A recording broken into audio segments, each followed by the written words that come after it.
The story of Shodō's conception starts around 4 years ago. At the time, I was pretty salty from a project I did with some friends that failed. In a nutshell, I figured out a way to detect forged signatures on checks, and with the backing of an incubator, I tried to start a business from it.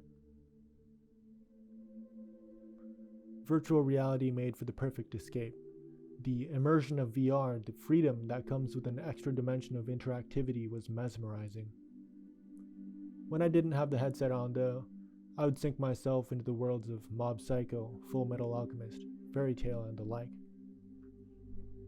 After about a semester of this, it hit me in the middle of the night. I wanted a VR game where players would write their own language of magic. It would give players psychic command over the elements, and they would cast spells, and the complexity of the casting would determine its power.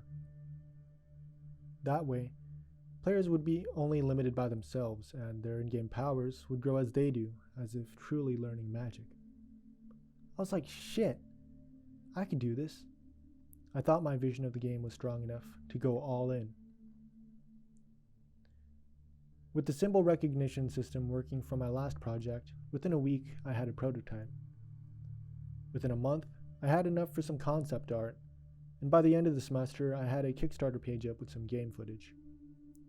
I was pretty confident about the footage, though looking back it's nothing more than shitty programmer art. As a result of this, I only ended up getting $1 from the campaign, but that's not why it failed. Yeah, I was doomed from the start. I had no idea what I was doing. Over the course of the next 2 years, the scope would literally frickin' explode. First was a focus on physics. I thought, I already have a diffusion system for the ground, so why not the air? That's when I swapped to the HDRP, Unity's high-definition render pipeline for the first time, so I could use their experimental volumetric fog. That way the mana pockets in the air, which are so mana dense that a fireball would make it explode, would be visible to the player from far away. I thought that would be something important. I gotta say though, HDRP had me chasing one hell of a dragon. I mean, the ability to add screen space reflection, just the stunning visuals of everything and how post-processing could really change the world. I didn't know when to stop. After that it was interactivity. I added leap motion support so gestures in game could be used for a more psychic feel. You'll notice that the graphics here are off, like the sprites and stuff, and that's because I had some trouble with HDRP, so I had to switch back to Unity's LWRP at the time. Anyways, that's when I figured out that I could use tattoos on the body, or parts of the body, to hold stuff, like spells and buttons. Also around this time, I began experimenting with my own VR locomotion system, because teleporting wasn't cutting it. As with before, I took this a step further. Definitely much further than it should have gone. At this point, it becomes clear that I had no real theme in mind. The movement itself was like an ape. It would boost your acceleration and animate you through a jump, such that it was guaranteed you would land in game at the same time as real life, to prevent motion sickness. It worked, and don't get me wrong, it was really fun, but not exactly matching with the theme. It wasn't really what one would imagine would come from a sci-fi magic game, where players cast magic with those same hands.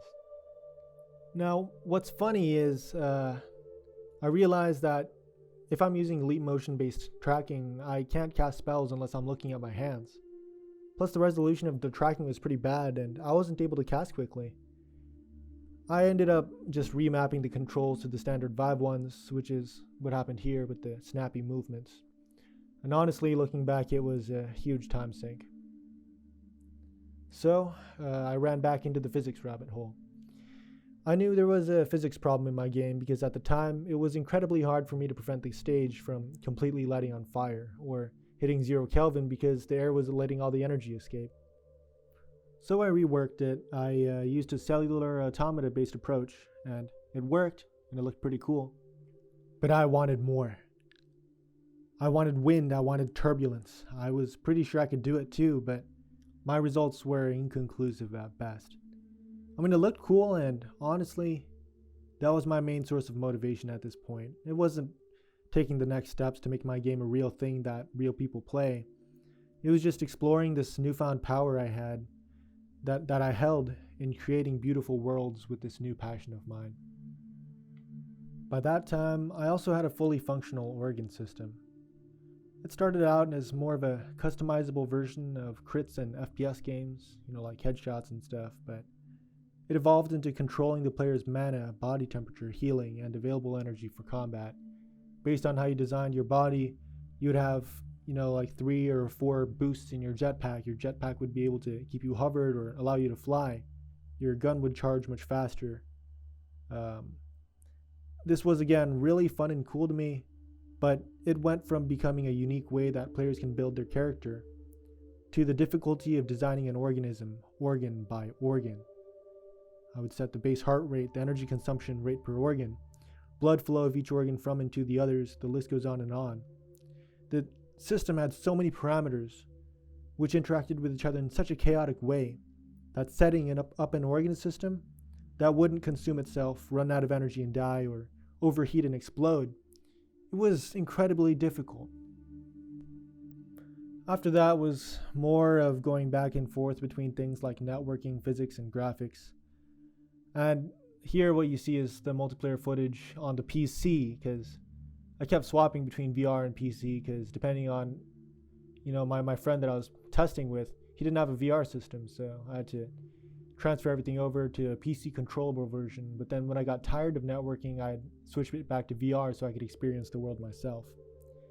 And as this went on, it became more and more clear to me that adding features wasn't going to save this effort. This is the last recording that I ever took of game footage. I've included the audio for this clip only, just so you can get an idea of what it sounded like at its end. I didn't want to, harass you with all this shitty audio that I had before. It's still shitty here, don't get me wrong, but anyways, notice the low poly gun model I made with my not so good programmer art skills. I didn't even do it in Blender. I did it in one of Google's 3D sculpting things. And as well as the blood level monitor at the middle center and the various indicators at the bottom left. Fast forward to June of 2020. The scope had expanded so much that I lost track of what I was doing.